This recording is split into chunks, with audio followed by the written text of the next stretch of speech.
함께 보실 말씀은 여호수아 2장 9절에서 11절까지 말씀입니다. 여호수아 2장 9절에서 11절. 여호수아 2장 9절에서 11절. 자, 이거 좀 벗을게요. 너무 더워가지고. 글씨체가 왜 이러죠? 너무 궁서체 아닙니까? 글씨체.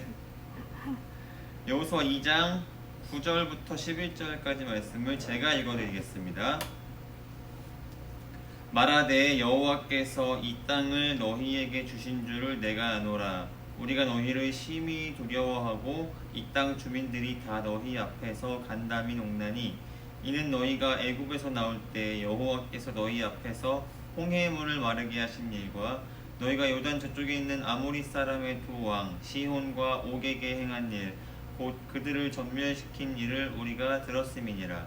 우리가 듣자 곧 마음이 녹았고 너희로 말미암아 사람이 정신을 잃었나니 너희의 하나님 여호와는 위로는 하늘에서도 아래로는 땅에서도 하나님이시니라. 아멘. 혹시 그 글씨 잘 보여요, 화면에서? 네. 네. 잘 보이죠, 여러분? 괜찮아요? 네, 여기서는 잘 보여요. 잘 보여요? 글씨체를 전체적으로 좀 키워주시면은 말씀 띄울 때 키워주시면 더 좋을 것 같아요. 반갑습니다, 여러분. 온라인으로 만나는 여러분들을 환영합니다. 이제는 코로나 얘기가 지겹죠. 지겨울 정도로 참 많은 세월이 흘렀습니다. 제가 기억하기로는 올해 2월부터 시작했거든요. 2월이고 2월 말부터 했으니까 3, 4, 5, 6, 7, 8 네, 벌써 6개월 1년의 절반을 지금 코로나 때문에 지금 고통스러워하고 있는 것 같은데 그 와중에 전 감사한 것은 우리 중등부 아이들은 그래도 아직까지 믿음을 잘 지켜나가고 잘 유지해 나가는 것 같이 보여서 너무 감사합니다. 근데 사실 전사님 마음 어떤 마음이냐면 저는 좀 불안해요. 저는 여러분들을 생각할 때마다 불안해요. 중등부 아이들 생각할 때마다. 왜 불안하냐면 지난주인가 지지난주가 박 목사님이랑 잠깐 얘기를 했었거든요. 박선수 목사님이랑 무슨 얘기를 했냐면 이런 얘기를 했어요. 마치 내 울타리 안에 있는 내 양들이 있는데 지금 그 울타리가 고장이 나서 양들이 어디로 흩어질지 모르는 너무 불안한 상태가 지금 유지되는 것 같다라고 지금 하고 있거든요. 저도 동일하게 생각하고 있어요. 여러분들이 언제 흩어질지 모르고 언제 이렇게 믿음과 신앙을 잃어갈지 아니면 조금씩 잃어가는 중일 수도 있고 라는 생각 때문에 좀 불안한 마음이 사실입니다. 그래서 전도사님 이따가 예배 끝나고 광고 하나 할 거예요, 여러분들. 그 광고까지 잘 들으셔야 돼요. 선생님들도 잘 들으셔야 되고 이 광고 하나 할 테니까 광고를 잘 들으시고 여러분들이 울타리에서 벗어나지 않는 여러분들이 좀 되었으면 좋겠습니다. 오늘은 우리가 마태복음 18장 말씀으로 너희의 하나님은 이라는 제목으로 함께 말씀을 좀 보도록 하겠습니다.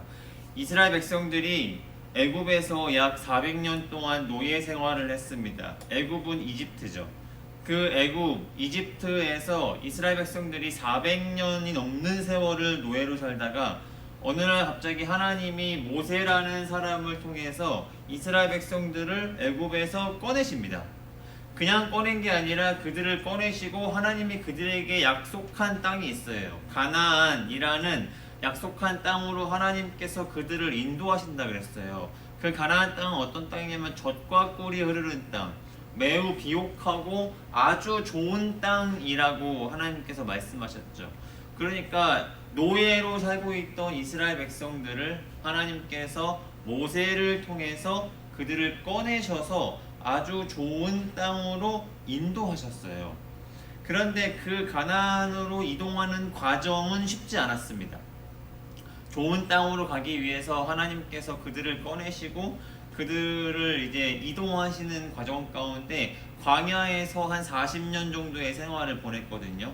그 광야에서 어떤 일들이 있었냐면은 뒤에는 자신을 쫓아오는 군대가 있었고 앞에는 바다가 있었어요.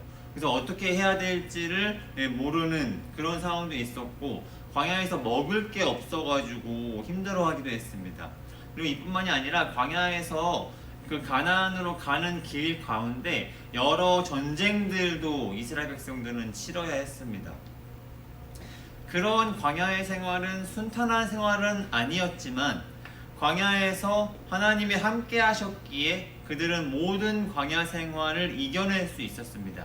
아니 사실은요, 광야라는 곳은 하나님께서 함께 하지 않으시면은 그들이 생활할 수 없는 곳이 바로 광야예요. 이스라엘에 이런 말이 있어요. 제가 옛날에 한번 말씀드린 적이 있는데 이스라엘에 이런 말이 있어요. 광야로 도망친 죄인은 잡지 말아라 라는 말이 있습니다. 어떠한 죄인이 탈옥을 하거나 혹은 연행 중에 도망친 죄인이 만약에 도망친 장소가 광야라면 그냥 두라는 거예요. 잡지 말고. 왜 그냥 둬도 되냐? 광야에서는 사람이 살 수가 없으니까 그가 다시 돌아오거나 거기서 죽거나 둘 중에 하나거든요. 그 광야라는 곳은요, 사람이 살 수가 없어요. 왜 사람이 살 수가 없냐면 거기 일단 일교차가 너무 커요. 밤에는 너무 춥고 낮에는 너무 더웠어요.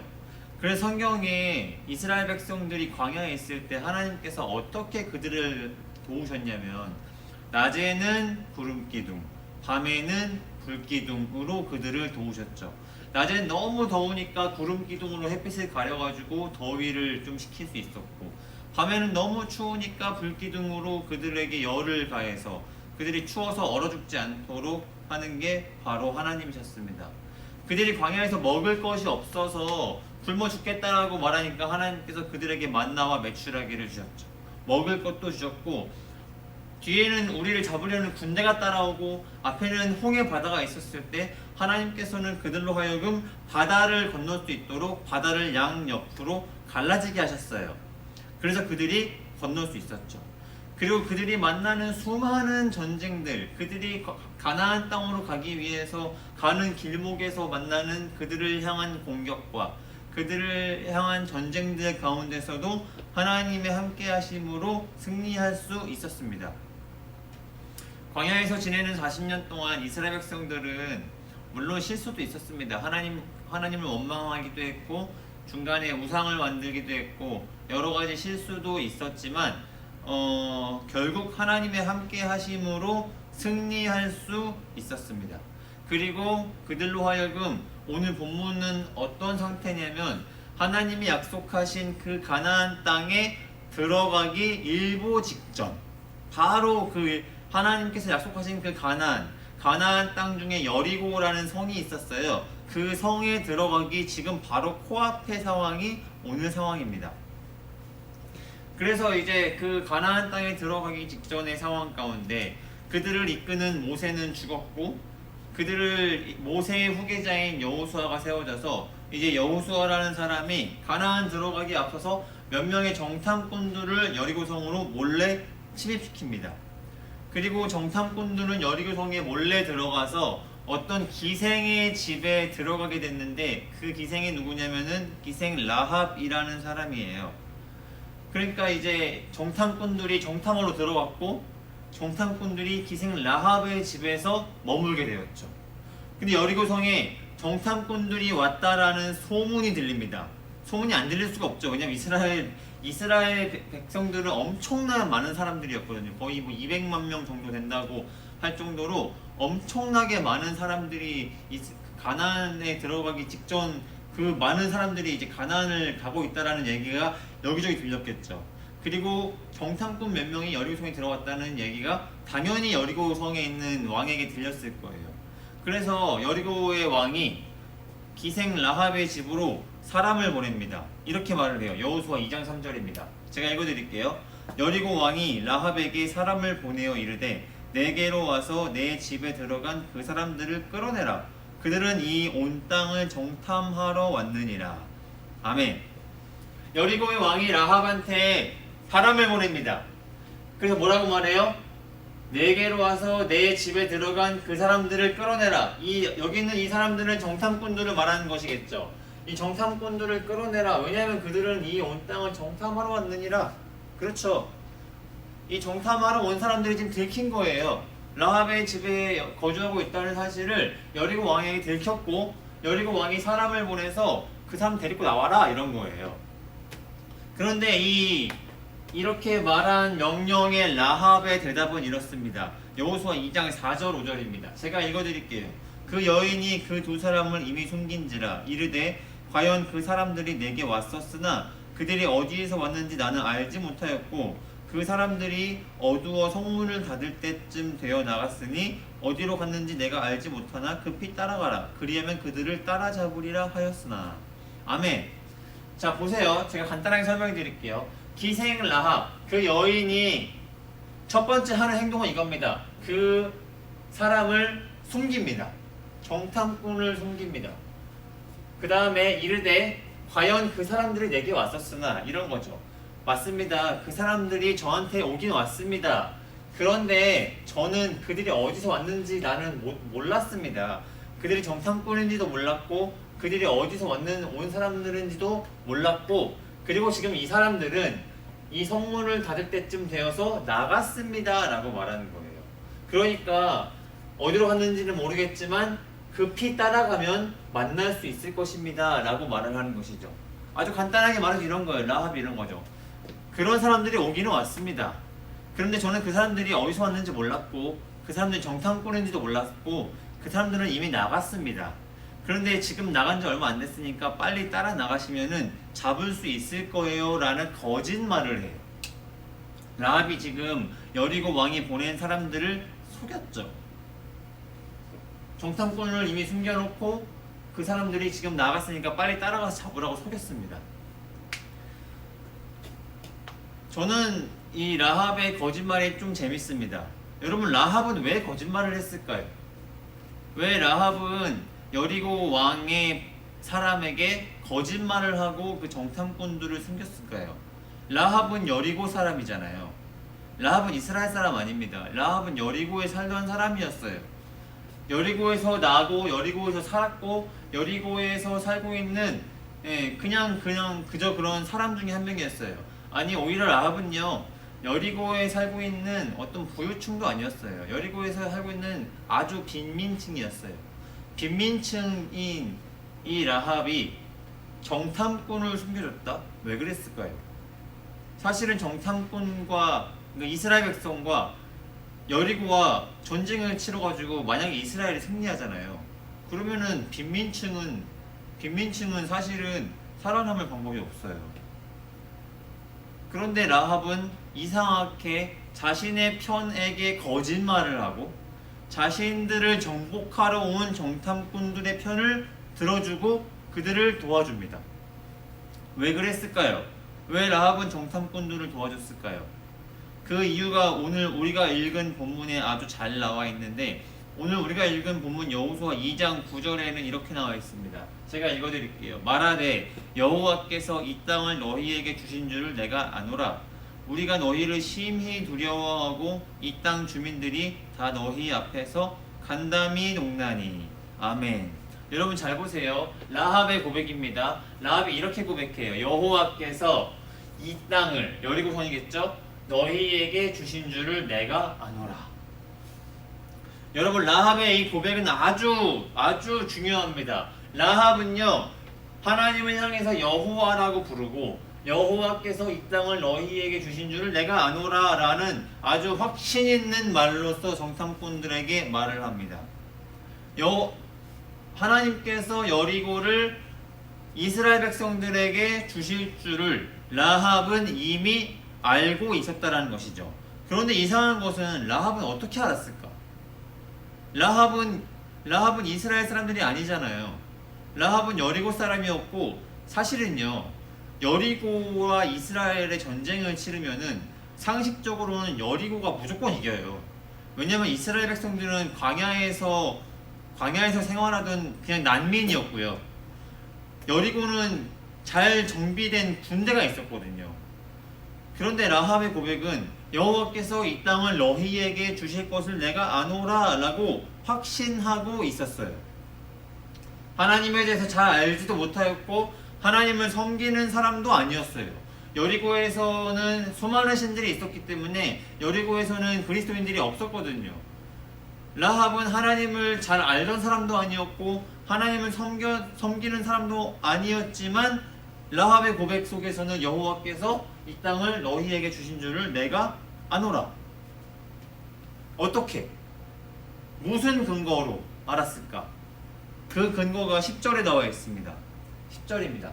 제가 읽어드릴게요. 이는 너희가 애굽에서 나올 때 여호와께서 너희 앞에서 홍해 물을 마르게 하신 일과 너희가 요단 저쪽에 있는 아모리 사람 두 왕 시혼과 옥에게 행한 일, 곧 그들을 전면시킨 일을 우리가 들었음이니라.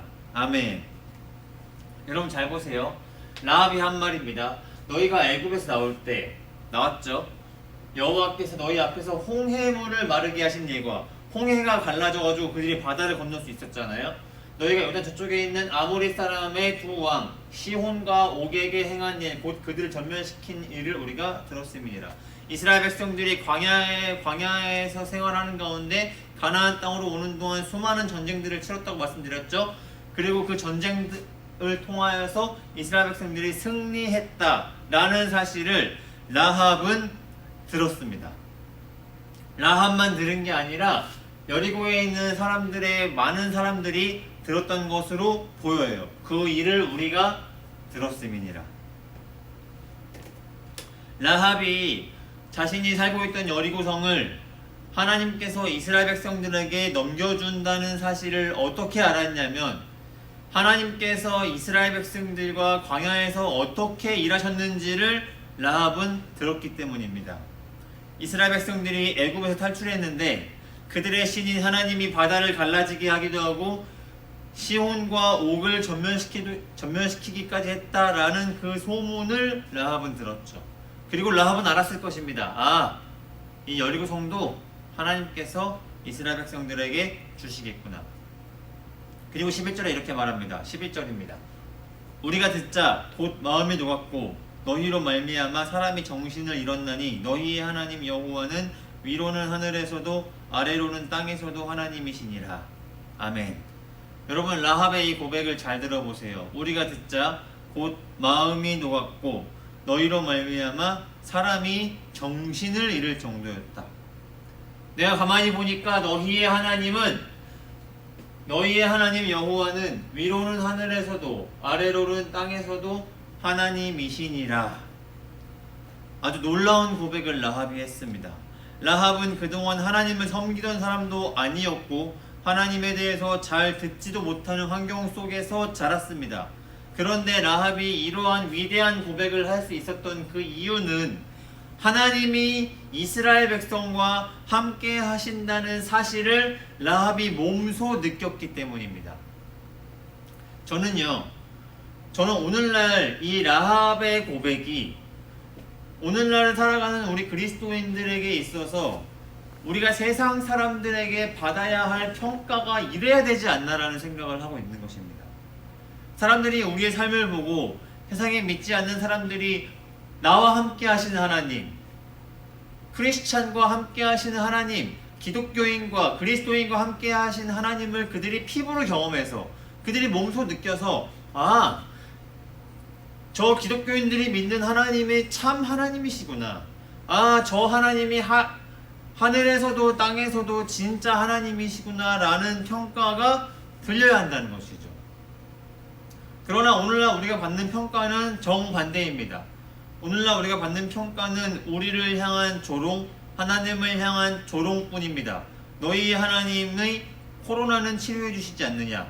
나는 이제 기독교인들은 무조건 거르겠다 라는 조롱들만 들리고 있다는 것이죠.